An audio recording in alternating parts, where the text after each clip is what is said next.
नमस्कार दोस्तों, डेट आज की 28 मई 2024 है। स्वागत है आपका एडिटोरियल डिस्कशन में। कोट आज का हमारे पूर्व प्रधानमंत्री वाजपेयी जी का है।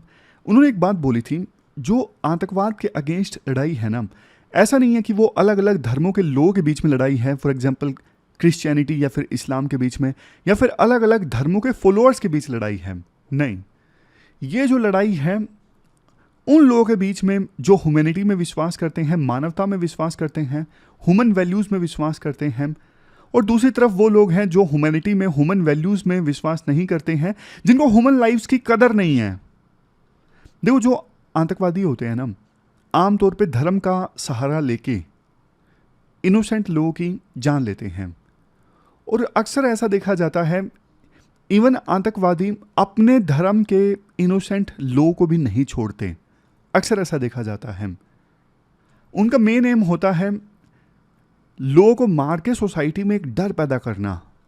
कहीं ना कहीं देखो, वो रिलीजियस पावर का यूज़ करके धर्म के नाम पे पॉलिटिकल पावर को कैप्चर करने की कोशिश करते हैं। उनका जिस धर्म के नाम पे वो आतंकवाद करते हैं, वायलेंस करते हैं, इवन उस धर्म की वैल्यूज से उन आतंकवादियों का कोई लेना देना नहीं होता। तो ये कोट है, आप यूज़ कर सकते हो।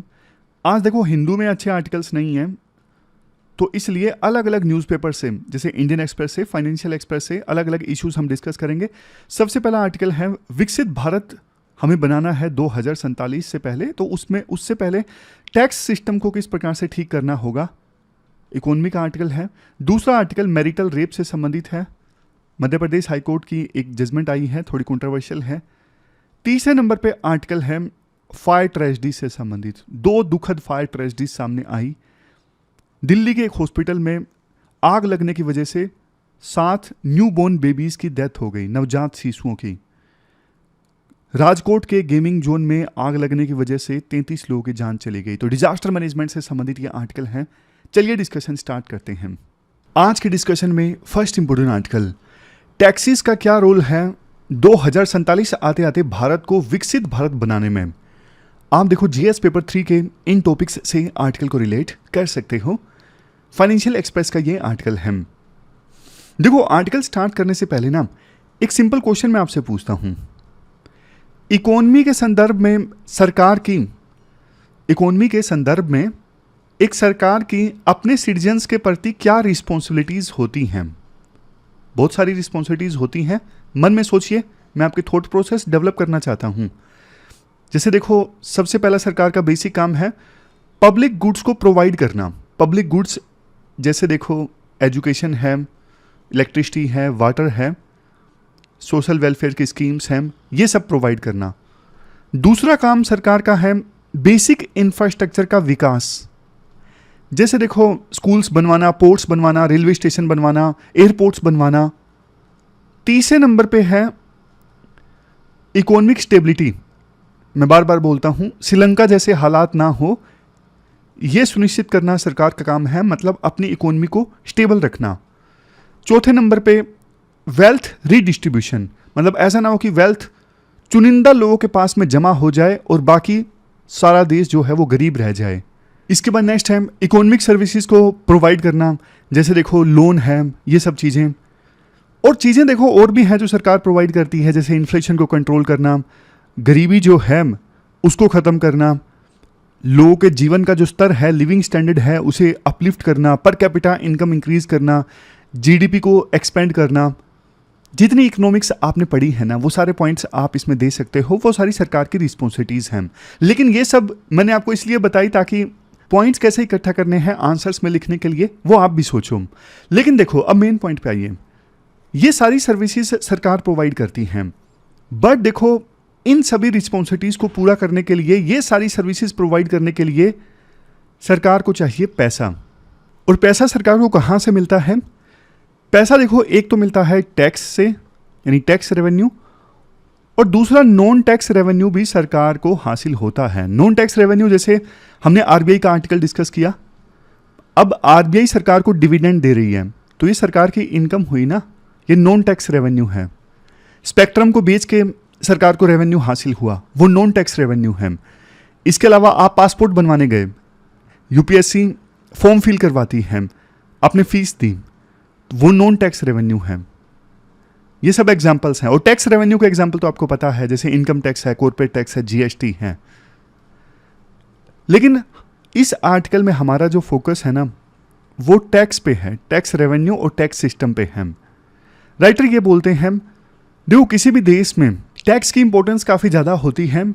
टैक्स रेवेन्यू देखो देश में डेवलपमेंट लाने के लिए, और शुरुआत में हमने जो ये सारी इकोनॉमिक सर्विसेज डिस्कस की, इनको प्रोवाइड करने के लिए तो ज़रूरी है ही, लेकिन इसके अलावा भी टैक्स की सहायता से सरकार और बहुत सारे काम कर सकती है।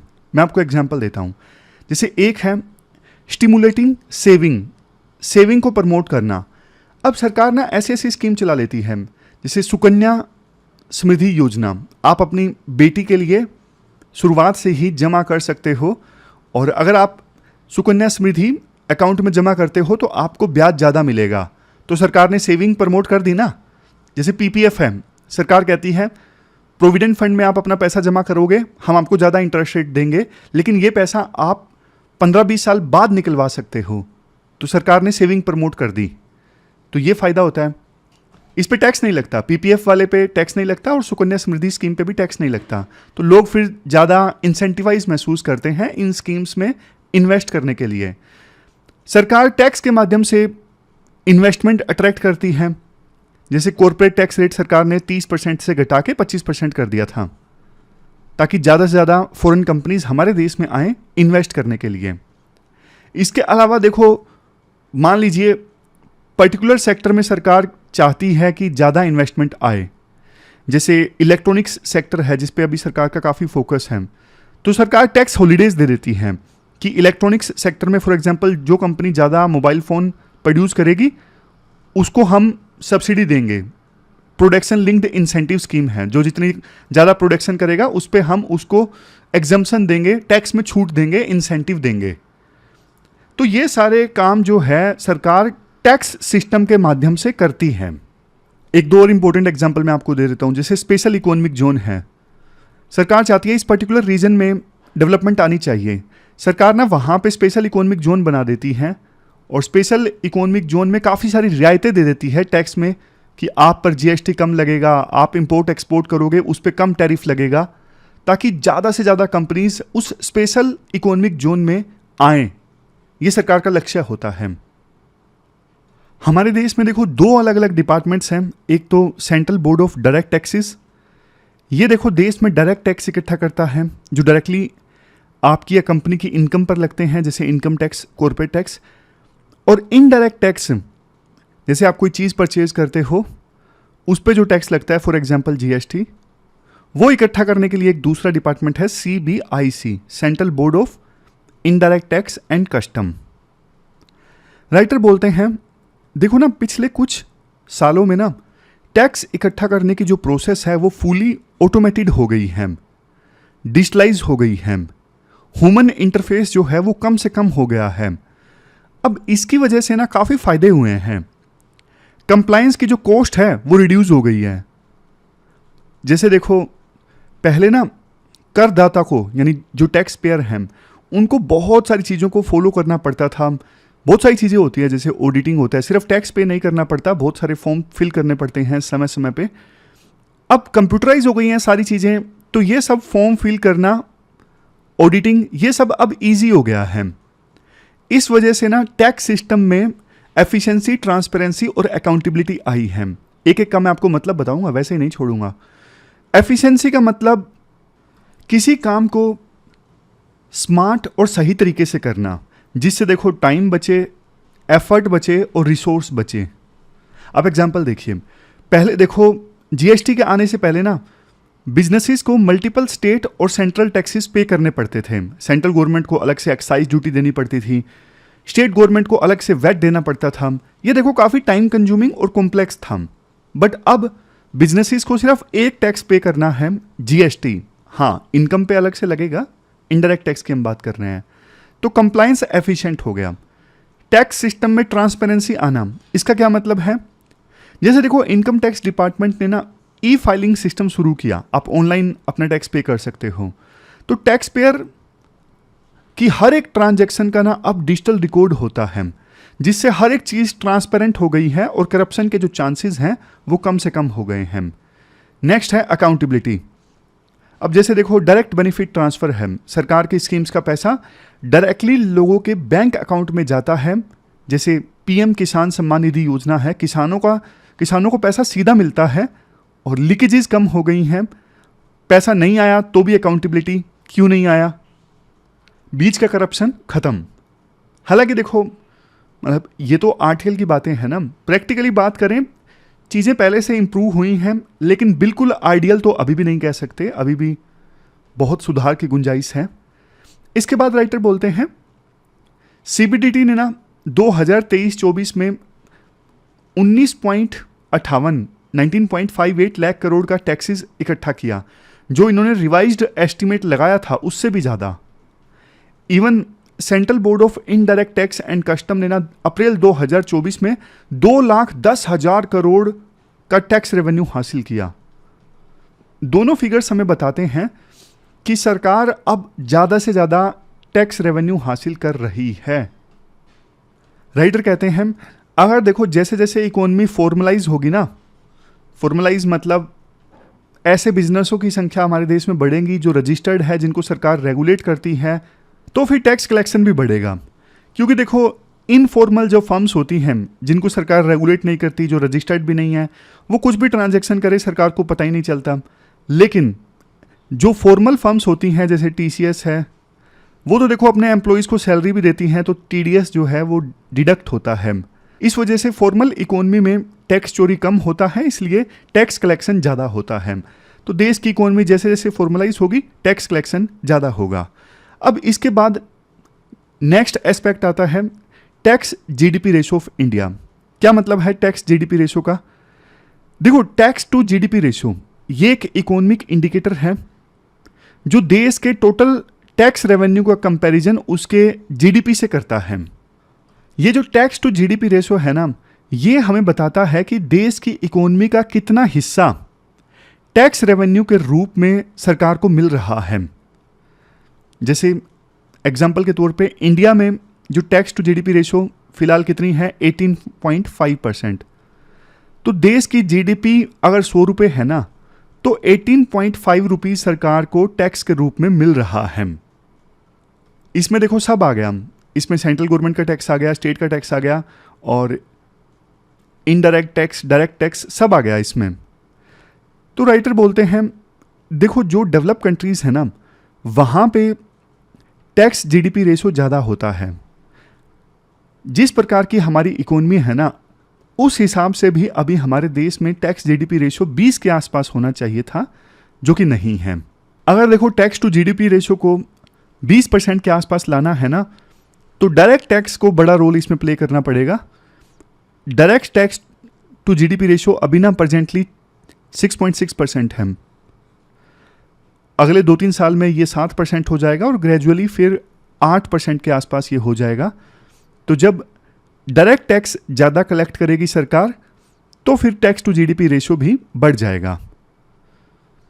और ये चीज़ देखो पहले भी हमने डिस्कस की थी, इनडायरेक्ट टैक्स जो है ना वो रिग्रेसिव टैक्स है।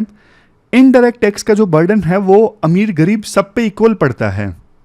अंबानी भी एक वॉशिंग मशीन परचेज करेगा, उसको भी 18% जीएसटी।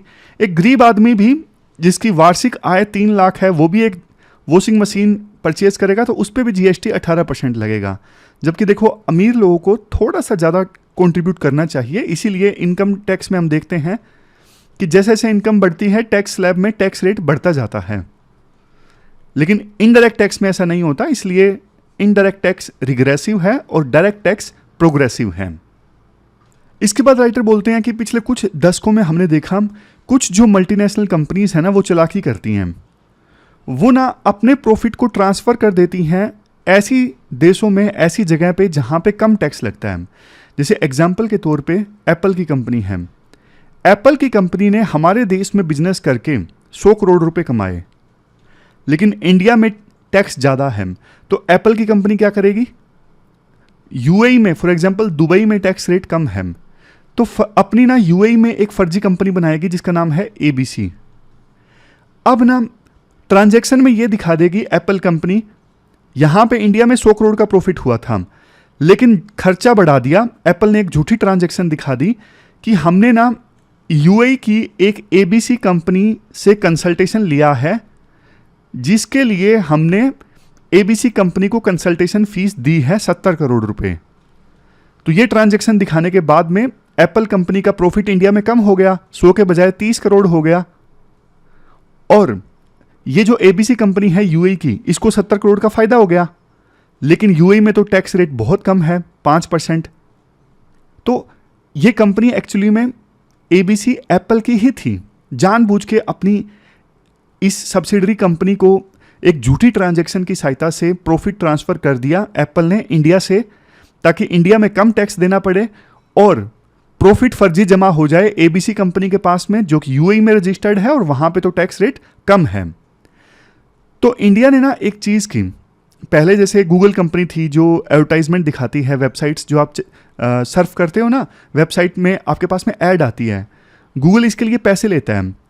अब गूगल इंडिया में ऐड दिखाता और भारत के जो बिजनेसेस हैं वो गूगल को पैसे देते, लेकिन गूगल सारे पैसे यूएस में लेके चला जाता। इंडियन बिजनेसेस का पैसा एडवर्टाइजमेंट फीस के रूप में लेके गूगल चला जाता यूएस। तो सरकार ने 2016 में एक टैक्स लगा दिया, इक्वलाइजेशन लेवी, कि अब डिजिटल एडवर्टाइजमेंट्स पे ना 6% का टैक्स दोगे। बाद में इसे सरकार ने ऑनलाइन गुड्स एंड सर्विसेज पे भी एक्सटेंड कर दिया। जैसे मान लीजिए कोई गाने वाली कंपनी है या फिर कोई यूएस की कंपनी है, इंडिया में सर्विस प्रोवाइड कर रही है, कोई सॉफ्टवेयर प्रोवाइड कर रही है, तो उस पर भी टैक्स देना पड़ेगा उस कंपनी को इंडिया में। इसे नाम दिया गया डिजिटल टैक्स।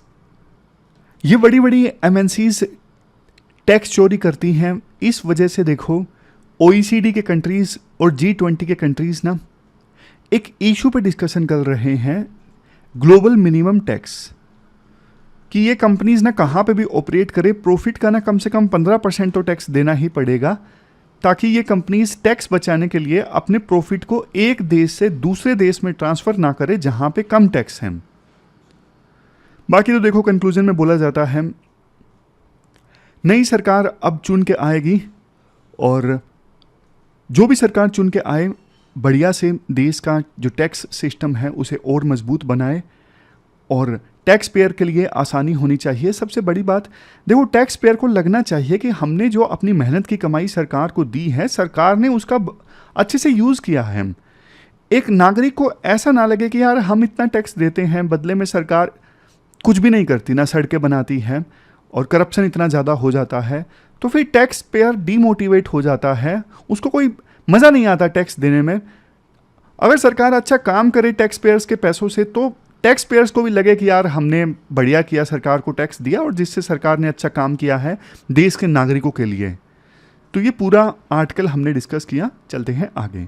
इसके बाद नेक्स्ट जो आर्टिकल है वो मैरिटल रेप से संबंधित है। अपने सिलेबस में जीएस पेपर सेकंड के इस टॉपिक से आर्टिकल को रिलेट कर सकते हो। कंटेक्स्ट देखो ये है, मध्य प्रदेश हाईकोर्ट ने ना एक जजमेंट सुनाया है Manish Sahu versus state of Madhya Pradesh case में। इस केस में मध्य प्रदेश हाईकोर्ट ने यह बोला, देखो हस्बैंड और वाइफ के बीच में कोई भी सेक्सुअल इंटरकोर्स होता है या फिर सेक्सुअल एक्ट होता है और अगर वाइफ की एज 15 से कम है तो वो रेप नहीं है। मध्य प्रदेश हाईकोर्ट का ये जजमेंट क्यों कंट्रोवर्शियल है वो मैं आपको बताता हूं। पहले आप ना मैरिटल रेप की डेफिनेशन देख लीजिए। देखो हस्बैंड वाइफ में से दोनों में से कोई भी अगर दूसरे के साथ में सेक्सुअल इंटरकोर्स करता है दूसरे की कंसेंट के बिना, तो ये मैरिटल रेप है। आमतौर पे ऐसी धारणा है कि मैरिटल रेप सिर्फ महिलाओं के साथ होते हैं, लेकिन नहीं, ये जेंडर न्यूट्रल टर्म है। इवन अगर वाइफ हस्बैंड के साथ बिना कंसेंट के सेक्सुअल इंटरकोर्स करती है तो वो भी एक मैरिटल रेप है। लीगल स्टेटस की बात करें, हमारे देश में देखो मैरिटल रेप से संबंधित कोई एक्ट, कोई प्रोविजन नहीं है। इंडिया उन 36 देशों में शामिल है जहां पर देखो मैरिटल रेप एक क्रिमिनल ऑफेंस नहीं है, यानी एक अपराध नहीं है मैरिटल रेप। वैसे जो इंडियन पिनल कोड है ना, आईपीसी सेक्शन 375 में रेप के बारे में बताया गया है, अगर देखो कोई मैन किसी महिला के साथ बिना उसकी कंसेंट के सेक्सुअल इंटरकोर्स करता है तो ये रेप है। और जो मैन है जिसने बिना कंसेंट के महिला के साथ सेक्सुअल इंटरकोर्स किया वो रेप का गिल्टी है। इवन देखो, अगर लड़की माइनर है, मतलब उसकी एज 18 से कम है, तो भी मैन के द्वारा वुमन के साथ में सेक्सुअल इंटरकोर्स किया जाता है। इवन चाहे कंसेंट थी, अगर एज 18 से कम है तो कंसेंट मैटर नहीं करती है। कंसेंट थी भी तो भी फिर ये रेप कहलाएगा अगर एज 18 से कम थी तो। अब इसमें एक्सेप्शन दी हुई है, सेक्शन 375 में एक्सेप्शन सेकंड है। अगर देखो शादी हो चुकी है और तब मैन के द्वारा अपनी वाइफ के साथ में बिना उसकी कंसेंट के सेक्सुअल इंटरकोर्स किया जाता है तो फिर ये रेप नहीं है। यानी कि मैरिटल रेप नहीं एक क्रिमिनल ऑफेंस है फिलहाल हमारे देश में जो कानून है उसके हिसाब से, क्योंकि अगर शादी हो चुकी है, एज 18 से ज़्यादा है, तो फिर कंसेंट के बिना भी सेक्स किया जाता है तो फिर वो रेप नहीं है। दूसरा केस, अगर देखो वाइफ जो है उसकी एज 15 से कम है तो फिर देखो कंसेंट मैटर नहीं करती, वो रेप कहलाएगा बेशक वो वाइफ हो तो भी। ये बोला गया है सेक्शन 375 एक्सेप्शन सेकंड में। अभी तो देखो भारतीय न्याय संहिता आने वाली है आईपीसी को रिप्लेस करने के लिए। इस कंटेक्स्ट में ना सुप्रीम कोर्ट की कुछ जजमेंट्स इंपॉर्टेंट है। सुप्रीम कोर्ट ने ना 2018 में अपनी जजमेंट दी थी जिसमें सुप्रीम कोर्ट ने ना ये बोला था, इवन देखो वाइफ की एज ना 15 से 18 के बीच में है तो भी अगर हस्बैंड वाइफ के साथ सेक्स करता है और एज अगर वाइफ की 15 से 18 के बीच में है तो वो रेप ही कहलाएगा। मतलब सुप्रीम कोर्ट की इस जजमेंट ने ना आईपीसी सेक्शन 375 को एक्सपेंड कर दिया, जिसमें सिर्फ 15 साल की बात कही गई थी कि 15 साल से कम की वाइफ के साथ में आप सेक्स करोगे तो वो रेप है। लेकिन सुप्रीम कोर्ट ने बोला 15 नहीं भैया 18 मानो। अगर वाइफ की एज 18 से कम है, सेक्सुअल इंटरकोर्स किया है तो वो भी रेप ही कहलाएगा। पहले थ्रेशोल्ड 15 का था, सुप्रीम कोर्ट ने इंक्रीज करके इसे 18 कर दिया। सितंबर 2022 में सुप्रीम कोर्ट ने ये बोला, मैरिटल स्टेटस कुछ भी हो, शादी हुई है या नहीं हुई है, हर एक महिला को सेफ एबॉर्शन का अधिकार है। सुप्रीम कोर्ट ने यह भी अपनी राय रख दी कि रेप की डेफिनेशन में मैरिटल रेप भी आना चाहिए। एक क्वेश्चन अभी आपके दिमाग में आया होगा कि अगर सर देखो मैरिटल रेप हमारे देश में क्रिमिनल ऑफेंस नहीं है तो जिनके साथ में मैरिटल रेप होता है क्या वो कानून के पास जा सकते हैं, पुलिस स्टेशन में जा सकते हैं अपनी शिकायत लेके कि मेरे साथ में मैरिटल रेप हुआ है? जी हाँ, कोई डायरेक्ट प्रोविजन तो नहीं है लेकिन indirectly protection of women from domestic violence act, इस एक्ट के तहत केस दर्ज करवाया जा सकता है। आईपीसी सेक्शन 498A, जिसमें अगर वाइफ के अगेंस्ट क्रुएल्टी की गई है हस्बैंड के द्वारा या फिर रिलेटिव्स के द्वारा तो केस दर्ज होता है। तो इन दोनों एक्ट्स का सहारा आमतौर पे वाइफ्स लेती हैं हस्बैंड के खिलाफ केस दर्ज करवाने के लिए अगर मैरिटल रेप हुआ है तो, क्योंकि कोई डायरेक्ट प्रोविजन है ही नहीं। बहुत सारे देश ऐसे हैं जहां पे मैरिटल रेप एक क्रिमिनल ऑफेंस है, जैसे Russia, US, UK, South Africa, Canada. इन सब देशों में मैरिटल रेप एक क्रिमिनल ऑफेंस है। एक्सेप्शंस की बात करें, Ghana, India, Indonesia, Jordan, Lesotho, Nigeria, Oman, Singapore, Sri Lanka, Tanzania, यहाँ पे जो मैरिटल रेप है क्रिमिनल ऑफेंस नहीं है। अब देखो हम ना दोनों तरफ के आर्ग्यूमेंट्स डिस्कस करते हैं जल्दी से। मैरिटल रेप को क्रिमिनल ऑफेंस बनाने के पक्ष में क्या आर्ग्यूमेंट्स हैं और अगेंस्ट में क्या आर्ग्यूमेंट्स हैं। इसके बाद हम उन आर्ग्यूमेंट्स को डिस्कस करते हैं जो दिए जाते हैं मैरिटल रेप को क्रिमिनलाइज करने के लिए। सबसे पहला आर्गुमेंट, देखो मैरिटल रेप को क्रिमिनलाइज नहीं किया गया है हमारे देश के कानून में, तो इसका मतलब शादी के बाद हस्बैंड को एक प्रकार से लाइसेंस मिल गया है बिना वाइफ के कंसेंट के उनके साथ सेक्सुअल इंटरकोर्स एस्टैब्लिश करने का। मतलब हस्बैंड फोर्स की सहायता से भी यानी जबरन वाइफ के साथ सेक्स कर सकते हैं, कोई क्रिमिनलाइजेशन का प्रोविजन नहीं है इस सिलसिले में। उसके बाद नेक्स्ट है डॉक्ट्रिन ऑफ कन्वर्चर। आप ये समझिए, देखो एक इरा, विक्टोरिया इरा, जब ब्रिटेन की क्वीन विक्टोरिया थी ये उस समय की बात है 1837 से लेकर 1901 के बीच की। उसी समय ये इंडियन पिनल कोड के प्रोविजंस आए 1860 में, और उस समय इंडिया ब्रिटेन का गुलाम हुआ करता था, कॉलोनी था ब्रिटेन की। तो उस समय ये डॉक्ट्रिन ऑफ कन्वर्चर ये था कि महिला के अलग से कोई इंडिपेंडेंट राइट्स नहीं है, मतलब शादी के बाद वाइफ जो है उनके राइट्स सबज्यूम हो जाएंगे हस्बैंड के राइट्स में। मतलब वाइफ जो है वो हस्बैंड का कामकाज देखेंगी। सीधे लफ्जों में बात करें तो वाइफ की जो आइडेंटिटी है वो हस्बैंड की आइडेंटिटी में सबज्यूम हो जाएगी, मिल जाएगी। ये डॉक्ट्रिन था, डॉक्ट्रिन ऑफ कन्वर्चर। और ये डॉक्ट्रिन तभी आया था जब आईपीसी आए थे हमारे देश में, उसमें ब्रिटेन राज कर रहा था इंडिया पर 1860 में। तो तब के प्रोविजंस अभी तक चेंज नहीं हुए हैं। तब तो देखो महिला और पुरुष को इक्वल नहीं माना जाता था, बट आज हालात जो हैं वो चेंज हो चुके हैं। आज महिलाओं के पास प्रॉपर्टी इनहेरिट करने का अधिकार है। आज महिला की जो आइडेंटिटी है पुरुषों की आइडेंटिटी से अलग है, तो मैरिटल रेप को भी क्रिमिनलाइज करने की आवश्यकता है। इसके बाद आर्गुमेंट दिया जाता है आर्टिकल 14 से संबंधित। देखो, इंडियन वुमेन को इंडियन मैन के बराबर ट्रीट करना चाहिए, और शादी के बाद महिलाओं के भी इंडिविजुअल ह्यूमन राइट्स होने चाहिए। ऐसा नहीं कि हाँ शादी हो गई तो वाइफ के जो इंडिविजुअल राइट्स हैं वो खत्म हो गए, ये तो गलत है ना। नेक्स्ट, सुप्रीम कोर्ट ने आर्टिकल 21 के तहत कहा है कि बॉडी की जो इंटीग्रिटी है ये आर्टिकल 21 का पार्ट है। और आपको पता है आर्टिकल 21 तो एक फंडामेंटल राइट है, मतलब वुमन को पूरा पूरा अधिकार है अपने हस्बैंड के साथ सेक्सुअल रिलेशंस को रिफ्यूज करने का, क्योंकि बॉडी की इंटीग्रिटी और प्राइवेसी ये देखो संविधान के आर्टिकल 21 के अंतर्गत आते हैं। पुट्टा स्वामी केस की जजमेंट के बाद राइट टू प्राइवेसी भी एक फंडामेंटल राइट है। इसके बाद नेक्स्ट आर्गुमेंट ये दिया जाता है, देखो रेप तो रेप है, चाहे वो किसी अजनबी के द्वारा किया जाए या फिर हस्बैंड के द्वारा किया जाए, मतलब जो परपिट्रेटर है वो कोई भी हो, रेप तो रेप है। इसके बाद rape not ground for divorce. देखो, अगर मैरिटल रेप का सामना किसी वाइफ के द्वारा किया जाता है और वो वाइफ कोर्ट में जाके कहती है कि मेरा मैरिटल रेप हुआ है, तो ये ग्राउंड नहीं है डाइवोर्स लेने का, यानी तलाक लेने का। इस वजह से वो वाइफ्स जो मैरिटल रेप का सामना करती हैं वो हेल्पलेस फील करती हैं, क्योंकि ये ग्राउंड है ही नहीं तलाक लेने का। अगर देखो मैरिटल रेप को क्रिमिनलाइज किया जाता है तो फिर वाइफ्स को बचाया जा सकता है एब्यूजिव हस्बैंड से।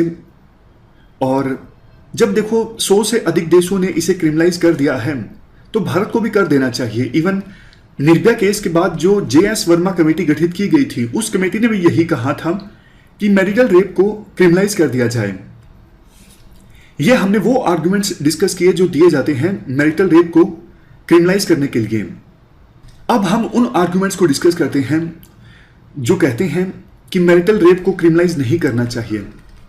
सबसे पहला देखो, अगर मैरिटल रेप को क्रिमिनलाइज किया जाता है तो इसमें इंप्लीमेंटेशन के इश्यूज आएंगे। अब देखो, बंद कमरे में हस्बैंड और वाइफ के बीच क्या हो रहा है ये सिर्फ हस्बैंड और वाइफ जानते हैं। तो फिर कल को अगर वाइफ के द्वारा हस्बैंड के ऊपर मैरिटल रेप का केस मतलब चार्ज लगा भी दिया जाता है तो ये प्रूफ कैसे होगा? क्या कानून टोटली वाइफ की स्टेटमेंट पर निर्भर करेगा? वाइफ तो देखो बहुत बार झूठ भी बोलती हैं। आपको पता है दहेज संबंधित, रेप संबंधित कितने सारे केसेस सामने आते हैं, झूठे केसेस सामने आते हैं। तो बहुत से हस्बैंड्स का हरासमेंट होगा अगर मैरिटल रेप को क्रिमिनलाइज इस प्रकार से कर दिया जाता है। इसके बाद नेक्स्ट पॉइंट भी मिसयूज ऑफ लॉ से संबंधित है। ये देखो एक टूल बन जाएगा हस्बैंड्स को हरास करने का। और देखो मैरिज का जो इंस्टीट्यूशन है ना हमारे देश में, काफी पवित्र इंस्टीट्यूशन है। मतलब मैरिज को हमारे देश में जिस लिहाज से देखा जाता है उस लिहाज से वेस्टर्न कंट्रीज में नहीं देखा जाता। अगर मैरिटल रेप को क्रिमिनलाइज कर दिया जाता है तो मैरिज का जो ये इंस्टीट्यूशन है ना पूरी तरह से डिस्टेबलाइज हो जाएगा। फैमिलीज में एनार्की आ जाएगी। ये देखो देश हित में भी नहीं है, क्योंकि फैमिली देखो एक प्लेटफॉर्म है फैमिली वैल्यूज को अपहोल्ड करने का, और देश को सस्टेन करने में भी ये फैमिली वैल्यूज जो हैं वो बहुत ज़्यादा कंट्रीब्यूट करती हैं। इसके बाद नेक्स्ट आर्ग्यूमेंट ये दिया जाता है, इवन लॉ कमीशन ने भी मना किया है कि मैरिटल रेप को क्रिमिनलाइज नहीं करना चाहिए। और वैसे देखो ये जो इशू है क्रिमिनल लॉ है, ये कॉन्करेंट लिस्ट में आता है। क्रिमिनल लॉ को इंप्लीमेंट किया जाता है स्टेट्स के द्वारा, जबकि देखो हमारे देश में अलग अलग स्टेट्स में कल्चर जो है वो अलग अलग है, बहुत डाइवर्सिटी है। हर एक स्टेट में जो प्रॉब्लम्स हैं वो अलग अलग हैं। लिटरेसी की प्रॉब्लम है, महिलाओं की फाइनेंशियल एम्पावरमेंट की दिक्कत है, सोसाइटी में माइंडसेट की दिक्कत है, गरीबी, वास्ट डाइवर्सिटी, मतलब इन सब फैक्टर्स को कंसिडर करना जरूरी है इससे पहले कि हम मैरिटल रेप को क्रिमिनलाइज करें।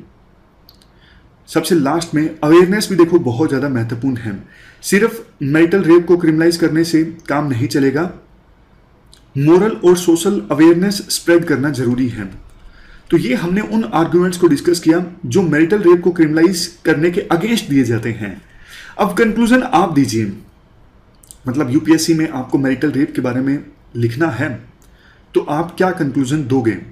इस प्रकार का कंक्लूजन दिया जा सकता है कुछ कि हाँ, मैरिटल रेप क्रिमिनलाइज तो होना चाहिए, लेकिन उससे पहले क्या समाज इसके लिए तैयार है?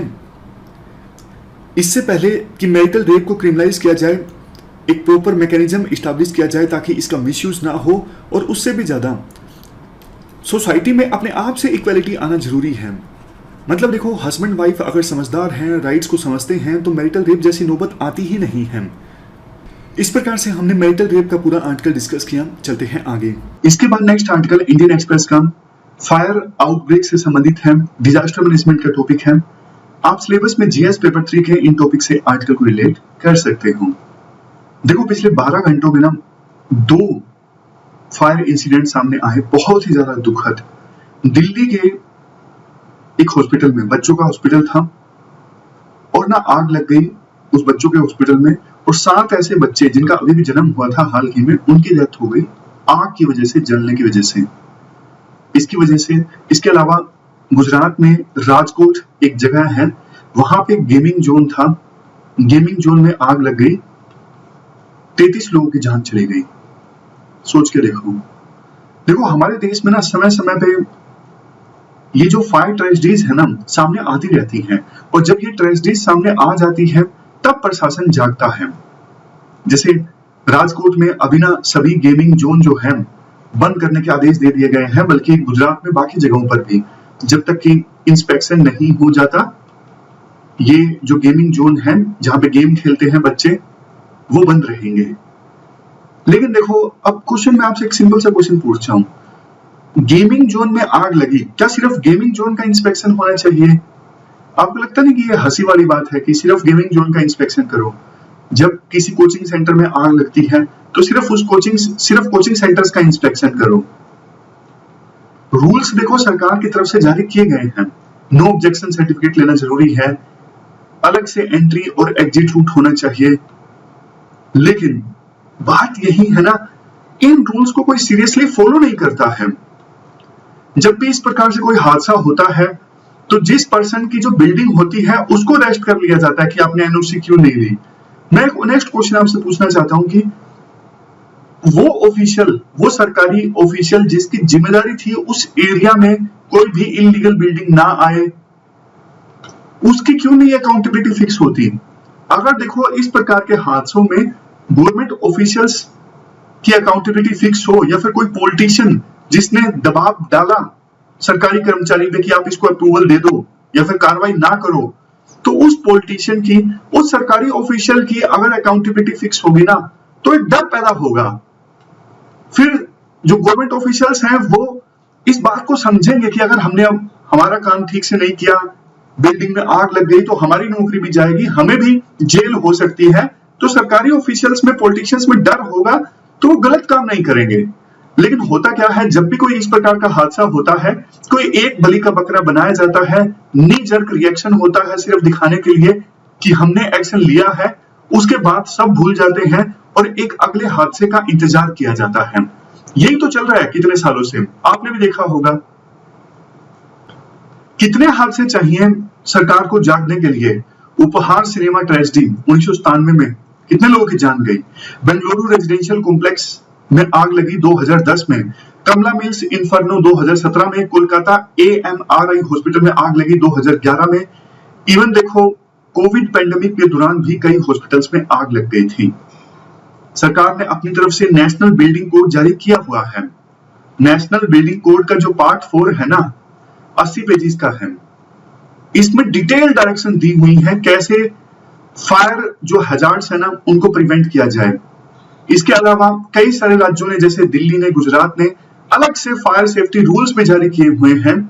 ये जो फायर सेफ्टी ऑपरेशंस हैं वो म्युनिसिपैलिटीज के अंडर आते हैं, लेकिन म्युनिसिपैलिटीज कमजोर हैं, इनके पास में स्टाफ की कमी है, इंस्पेक्शन करने के लिए, मॉनिटरिंग करने के लिए पैसों की कमी है। तो यहाँ पे जितने भी रूल्स जारी किए गए हैं कोई उनका मतलब ही नहीं रह जाता अगर कोई इंस्पेक्शन करने के लिए नहीं है, मॉनिटरिंग करने के लिए नहीं है। देखो 2018 की एक स्टडी बताती है कि अर्बन इंडिया में ना 40% कम फायर स्टेशंस हैं। अगर 100 होने चाहिए ना तो फिर 60 के आसपास हैं। 2 साल बाद 15th फाइनेंस कमीशन ने भी ये बात बोली थी कि देश में आग बुझाने का जो इंफ्रास्ट्रक्चर है ना उसे मॉडर्नाइज करने की आवश्यकता है। पुराना है हमारे देश में ये फायर फाइटिंग वाला इंफ्रास्ट्रक्चर। तो अब तो कम से कम सरकार को जाग जाना चाहिए। अगली डिजास्टर का, अगली फायर ट्रेजेडी का वेट नहीं करना चाहिए। फायर फाइटिंग इंफ्रास्ट्रक्चर को मजबूत करो, अकाउंटेबिलिटी फिक्स करो जिसकी गलती है। देखो देश में ना जब तक ना वोट बैंक पॉलिटिशियंस बना के रखेंगे ना और जनता इन मुद्दों पे वोट नहीं देगी कि आप इंफ्रास्ट्रक्चर को इंप्रूव करो, इन चीजों को शामिल नहीं किया जाएगा मैनिफेस्टो में, तब तक फिर देखो सरकार के पास में, पॉलिटिशियंस के पास में ना कोई इंसेंटिव नहीं है कि इन चीजों को ठीक किया जाए, है ना। यही दिक्कत है। अब लास्ट में क्वेश्चंस देख लीजिए। 2 क्वेश्चंस आपको अटेम्प्ट करने हैं। एक तो देखो टैक्स पॉलिसी से संबंधित है और दूसरा क्वेश्चन जो आपको अटेम्प्ट करना है वो मैरिटल रेप से संबंधित है। तो क्वेश्चंस को अटेम्प्ट कीजिए। दोनों 15-15 मार्क्स के क्वेश्चन हैं। कल मिलते हैं फिर से एक नई डिस्कशन के साथ। तब तक आप अपना ख्याल रखिए। Thank you very much for discussion.